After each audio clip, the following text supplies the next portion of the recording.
Doctor Johnny বাইকে অসংখ্য অসংখ্য ধন্যবাদ জানাই যে আজকে আমার মেয়ের জন্য এতটুকু হেল্প করে, যাকে আমার মেয়েকে আজকে উদ্ধার করে দিয়েছে। যারা সংখ্যালঘু সম্প্রদায়ের আমার ভাই বোনরা রয়েছে, তারা কেউ কখনো নির্যাতনের শিকার হবে না। আমরা সবসময় তাদের পাশে রয়েছি। সবাইকে নমস্কার। আমার নাম বাসুদেব পাল, আমার বাড়ি রাজারপুর পালপাড়া। আজকে আমার মেয়েকে উদ্ধার করে নিয়ে আসছে আজকে 3 দিন পর।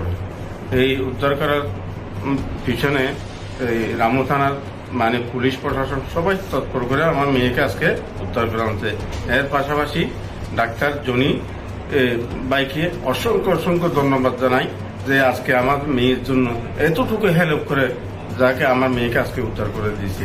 আমি এই জন্য আপনার কাছে অনেক অনেক কৃতজ্ঞ। আমি ভগবানের কাছে আশীর্বাদ করি, উনি যেন আবির্জীবন ভালো থাকে, উনি আশীর্বাদ করি হাজার হাজার। আমি আসলে আজকে যে ভিকটিমটা আমরা উদ্ধার করেছি, এই মেয়েটি আসলে একটা স্কুলের একটা ছাত্রী।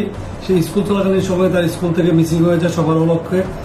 এই নিয়ে এলাকায় বেশ চাঞ্চল্য তৈরি হয় এবং মেয়েটা হিন্দু।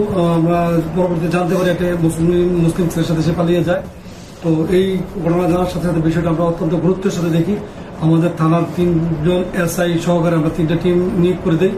অক্লান্ত পরিশ্রম করে আমরা বিভিন্ন জায়গায় খোঁজখবর নেওয়ার এক পর্যায়ে আমাদের অফিসাররা তাকে আজকে উদ্ধার করতে সক্ষম হয়েছে।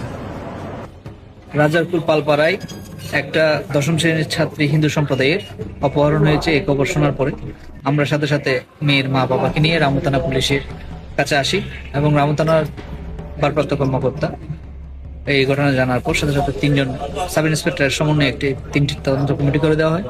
এই 3টি কমিটি আলাদা আলাদাভাবে কাজ করে একদিনের ব্যবধানে মেয়েকে আজকে উদ্ধার করেছি। আমরা মেয়েকে মা বাবার হাতে তুলে দিয়েছি।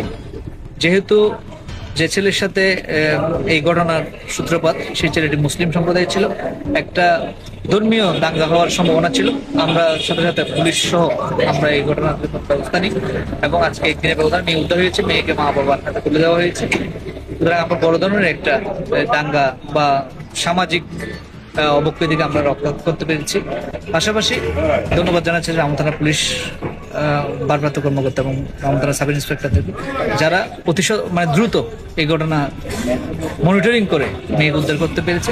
রামু থানা পুলিশের প্রতি মেয়ের পরিবার এবং রামুবাসীর পক্ষ থেকে ধন্যবাদ কৃতজ্ঞতা জানাচ্ছি। এবং পাশাপাশি এটা বলতে চাই, রামু থানায় হিন্দু সম্প্রদায়ের এবং যারা সংখ্যালঘু সম্প্রদায়ের আমার ভাই বোনরা রয়েছে, তারা কেউ কখনো নির্যাতনের শিকার হবে না। আমরা সবসময় তাদের পাশে রয়েছি।